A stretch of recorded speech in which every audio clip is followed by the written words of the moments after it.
Qatar में 8 भारतीयों की सजा को लेकर एक तरफ तो देश भर में सवाल उठ रहे हैं, वहीं दूसरी तरफ कतर के इस कदम में पाकिस्तान का हाथ सामने आ रहा है।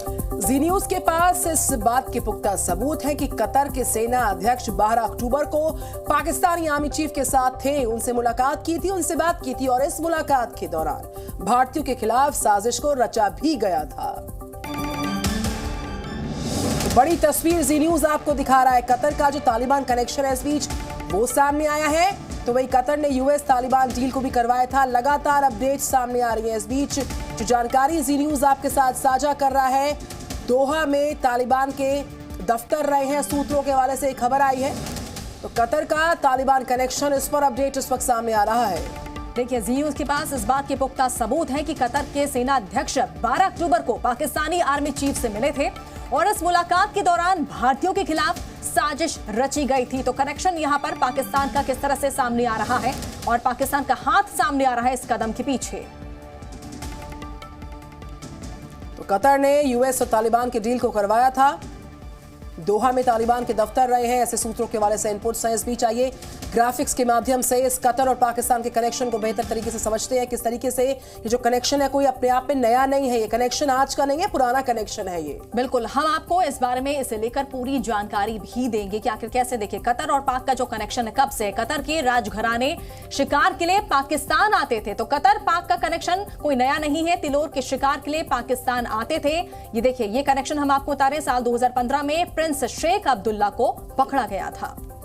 अवैध शिकार के लिए प्रिंस को पकड़ लिया गया था। कतर पाक कनेक्शन के अपडेट्स ग्राफिक्स के माध्यम से आपके सामने फ्लैश होने बाद में उन्हें जुर्माना वसूलने के बाद छोड़ भी दिया गया था। तो ये सारी जानकारी आपको बताएं, साल 2021 रॉयल्स को शिकार की अनुमति दी गई थी साल 2021 में, और इस बीच प्रतिबंधों के बावजूद शिकार की अनुमति मिली थी। अनुमति प्रतिबंधों के बाद भी दे दी गई थी। और इसमें लिस्ट में देखिए, कतर के तत्कालीन प्रधानमंत्री का भी नाम यहां पर शामिल किया गया, ये भी जानकारी मिली है। तो कतर विदेश मंत्री का इस्लामाबाद दौरा, साल 2018 की हम बात करें, किस तरह से दौरे के बाद पाकिस्तान ने मुल्ला बिरादर को रिहा किया। तो मुलाकात के बाद किस तरह से यहां पर कई नई नई चीजें निकलकर सामने आती थी। साल 2018 में मुल्ला बिरादर रिहाई के बाद दोहा पहुंचा था। ये कतर पाक कनेक्शन से जुड़ी अपडेट्स आपके सामने। तो कतर ने तालिबान और अमेरिका की डील को भी करवाया था, ये भी जानकारी है। इस पूरे कनेक्शन की सारी डिटेल इंफॉर्मेशन जी न्यूज आपके साथ साझा कर रहा है। ये कनेक्शन कोई आज का नहीं है, कितना पुराना कनेक्शन है उसकी सारी जानकारियां आपके सामने हम रख रहे हैं। कतर में तालिबान की बैठक हुई और साथ ही साथ ये कनेक्शन बहुत पुराना है। दोहा में पाकिस्तान तालिबान से मुलाकात किया करता था। देखिए, एक के बाद एक कई मुलाकातों का दौर चलता रहा साल दर साल, और लगातार हमारे सहयोगी देखिए प्रणय उपाध्याय हमारे से जुड़े हुए हैं, तमाम अपडेट्स हम तक पहुंचा रहे हैं। प्रणय, देखिए, जो कतर और पाकिस्तान का कनेक्शन है कोई नया नहीं है, काफी सालों पहले से देखिए इनके बीच किस तरह से बैठकों का दौर चलता रहा और बैठकें जब होती थी तो कुछ ना कुछ नया कुछ निकलकर सामने आता था।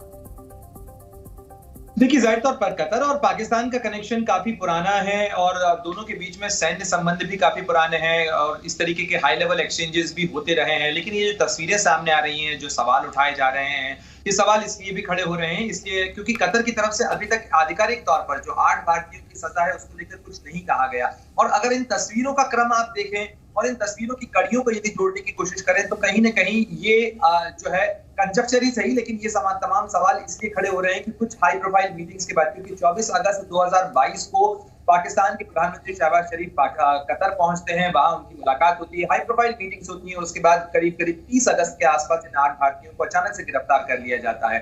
उसके पहले भी हाई लेवल मीटिंग्स का सिलसिला चलता रहा है। उसके पहले जो पाकिस्तान के उस समय के सेना अध्यक्ष थे कमर जावेद बाजवा, वो जून के अंदर गए थे, जून 2022 के अंदर। और उसके बाद उसके पहले कतर के जो सैन्य कमांडर्स हैं वो इस्लामाबाद गए थे। तो इस तरीके की मीटिंग्स का एक पूरी सीरीज रही है, एक पूरी चेन रही है।